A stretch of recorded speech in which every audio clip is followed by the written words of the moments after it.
and productive bilateral meetings with both Prime Minister Netanyahu and President Abbas.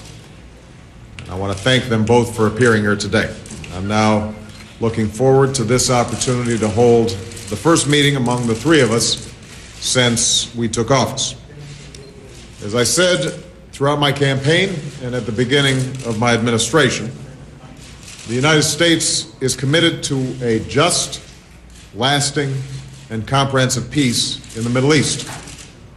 That includes a settlement of the Israeli-Palestinian conflict that results in two states, Israel and Palestine, in which both the Israeli people and the Palestinian people can live in peace and security and realize their aspirations for a better life for their children.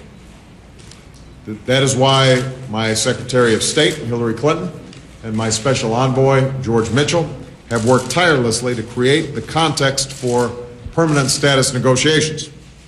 And we have made progress since I took office in January and since Israel's government took office in April. But we still have much further to go.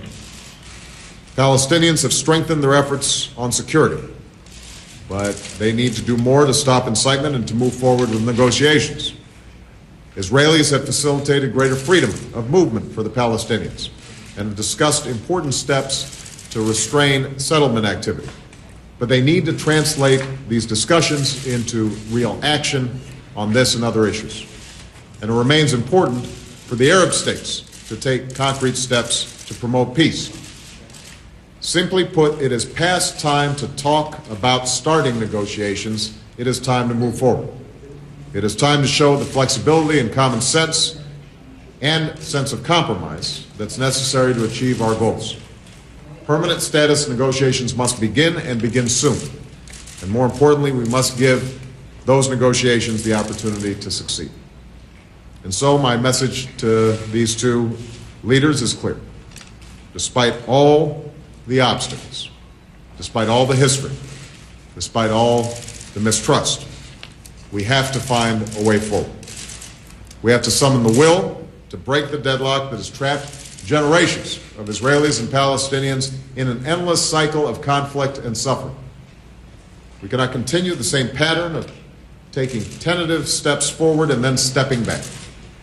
Success depends on all sides acting with a sense of urgency. And that is why I've asked Secretary Clinton and Senator Mitchell to carry forward the work that we do here today.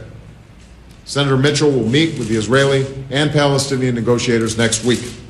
I've asked the Prime Minister and the President to continue these intensive discussions by sending their teams back to Washington next week. And I've asked the Secretary of State to report to me on the status of these negotiations in mid-October. All of us know this will not be easy, but we are here today because it is the right thing to do. I look forward to speaking with my colleagues.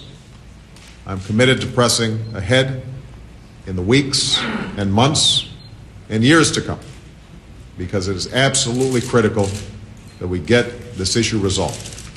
It's not just critical for the Israelis and the Palestinians, it's critical for the world. It is in the interests of the United States, and we are going to work as hard as necessary to accomplish our goals. Thanks.